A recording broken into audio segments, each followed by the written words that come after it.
My name is Helena, or at least that's what I call myself when I close my eyes and imagine a world where I feel whole. I was born in a body that felt like someone else's shadow. A boy, they said. They wrapped me in blue blankets and gave me a name that tasted foreign every time someone called it out. Even as a child, I knew something was missing. The reflection staring back at me from the mirror was a stranger, and the more I looked, the more I longed to meet the girl I felt hiding beneath my skin. School was the first battlefield. In my neighborhood, uniforms were mandatory. Girls wore pleated skirts and crisp white blouses. Boys wore dark trousers and stiff jackets that felt like armor I didn't choose to wear. Each morning, I slipped into that uniform, feeling the weight of every seam pressing down on me like invisible hands trying to mold me into something I wasn't. I walked the hallways with my shoulders hunched, hoping the fabric would unravel, revealing the truth beneath. "Stop acting like a girl," they whispered, their voices sharp like the chalk scratching against the blackboard. I remember one day vividly.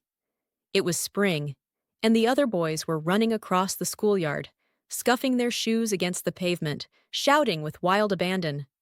I stayed behind, sketching delicate flowers in the corner of my notebook. A teacher noticed. "Why don't you join the others?" he asked, eyes narrowing in suspicion. I shook my head, and he frowned, muttering something about toughening up. There was a girl in my class, Layla, who once told me I drew like I belonged to another world. She didn't say it to be cruel. I think she meant it as a compliment, but her words haunted me. Another world. Was that where I truly belonged? A place where I wouldn't have to pretend? I tried to conform.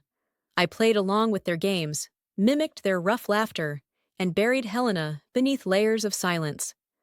The fear of isolation outweighed the ache in my chest.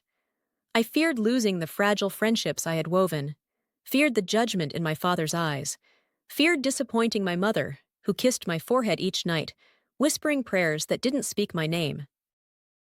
But I had dreams. I dreamed of wearing soft fabrics that flowed with the wind, of walking with my head held high under the golden sun.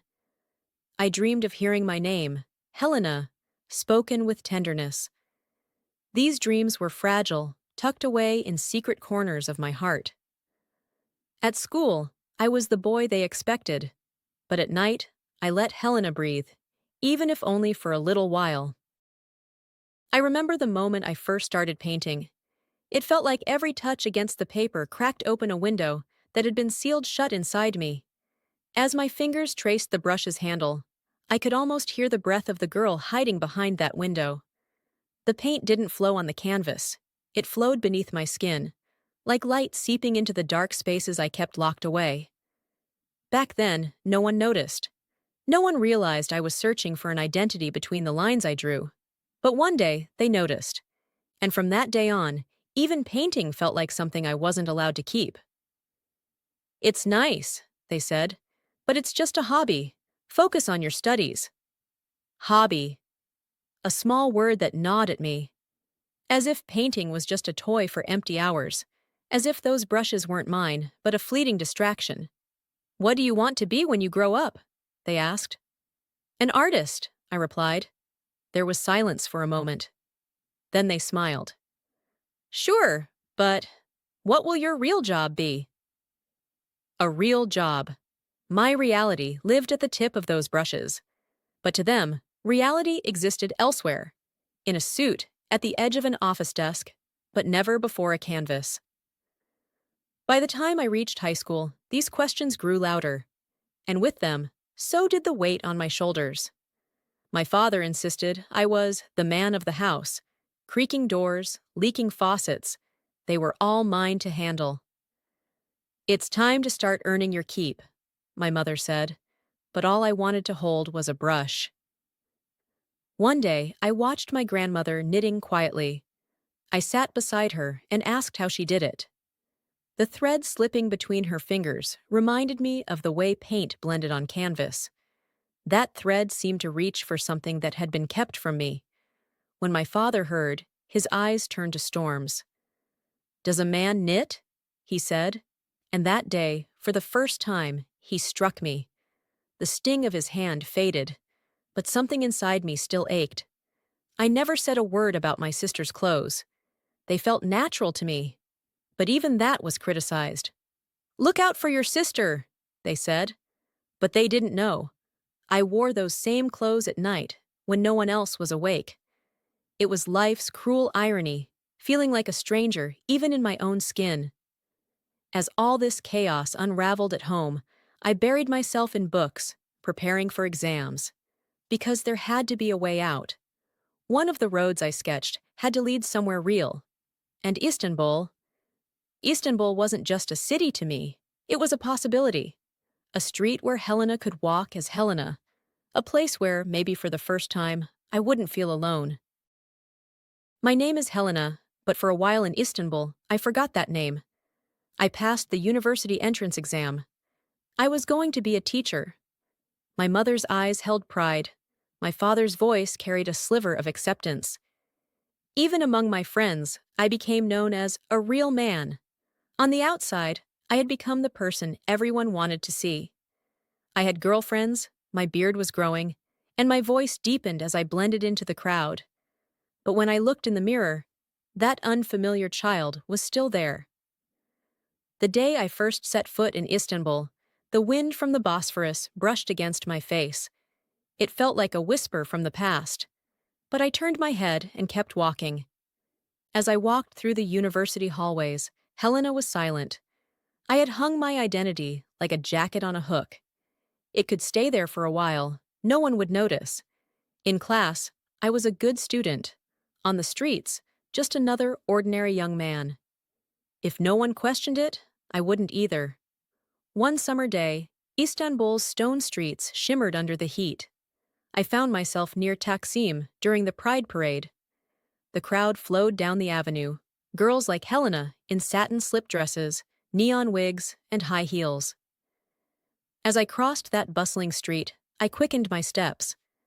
I pretended not to look at them, but my eyes never left them. Is this how it's supposed to be? I asked myself. Is this who I'll become? My heart raced in the folds of those satin dresses, but my feet carried me to the other side of the road. I whispered to myself, this isn't my path. But somewhere deep inside, Helena smiled quietly. I looked away to silence her. It was late afternoon. I was sitting on a bench in Rumeli Park, sketching aimlessly in my notebook. The months I had spent in Istanbul had brought a sense of routine. Things with my family were calmer now. Our conversations were brief and superficial, but the harshness had given way to a quiet acceptance. They called me son. Sometimes it stung, and sometimes the word just echoed and disappeared into the air. But Istanbul was expensive. Even living in this small basement apartment strained my budget. Getting by as a student wasn't easy, and the idea of finding a roommate lingered in my mind. That day, while scrolling through social media, a post from a mutual friend caught my eye. A gay acquaintance had been expelled from his dormitory. As I read the comments below, a knot tightened in my stomach. My identity shouldn't determine where I can stay. The sentence gleamed on the screen, momentarily blinding me. My finger hovered over the message button without thinking. If you're still looking for a place, I'm looking for a roommate too. The reply came quickly. Within days, I was sharing my small space with a new roommate. Her name wasn't the one she was born with. She called herself Luna. Everything started ordinarily. We hummed songs while cooking in the kitchen, binge-watched shows on laundry days, and leaned on each other as we walked through the crowded streets of Istanbul. Sometimes we wandered into old bookstores, wasting away the afternoon. One night, the TV had been left on quietly. The news was covering an attack on a trans woman. Luna didn't look away from the screen and spoke plainly. I'm not surprised when I hear this anymore. I gripped the spoon and stirred the soup. Yeah, I said, but my voice barely carried. Luna kept her eyes on me. It shouldn't feel this normal, I shrugged. That's the world we live in. The words lingered in the kitchen.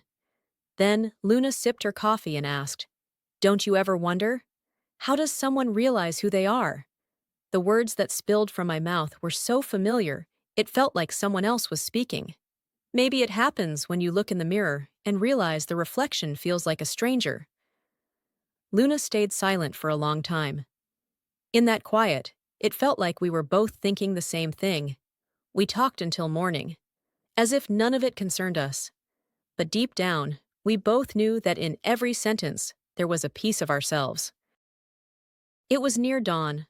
We sat by the window, sipping tea with tired but soft smiles. We had talked through the night. The words that poured out unlocked secrets we had held tightly for years. Luna's voice trembled but was firm. You know, I always thought there was a little girl inside me. I gazed at the foggy window. Me too. Silence lingered for a moment. The world outside the window was asleep, but it felt like we were waking up for the first time. Luna lowered her head, tracing the rim of her cup with her fingers. I don't want to hide her anymore. I looked at her and saw myself. Me neither. We stayed up until morning. For the first time in years, we felt like two little girls, unafraid, unhidden. I felt light, as if I had shed something heavy I'd been carrying for far too long. The next day, we forgot about classes.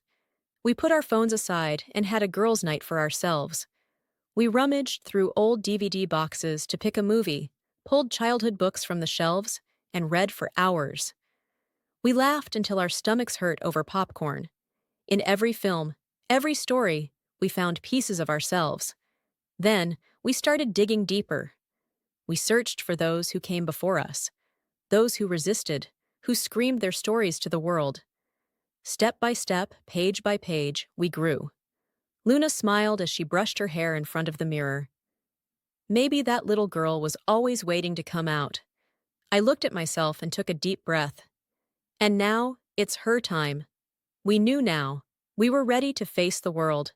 The little girl we had kept hidden was holding our hands, waiting for us to open the door. We both opened that door. Luna's family understood her and stood by her side. Now, she's a brilliant lawyer. Things didn't go so well for me. I couldn't become the painter I dreamed of, nor could I continue teaching under these circumstances. Unfortunately, my greatest taboo had become my work, and hatred lingered much closer to me. But I am still Helena. I walk among you. No one finds me strange anymore, and perhaps, for the first time, I am free on the streets. I can't fully explain what happened, but I hope I'll remain beautiful in your memories. I can only say this. I used to fear fire once. Now, even fire cannot harm me. When you remember me, you can call me Helena or Hand.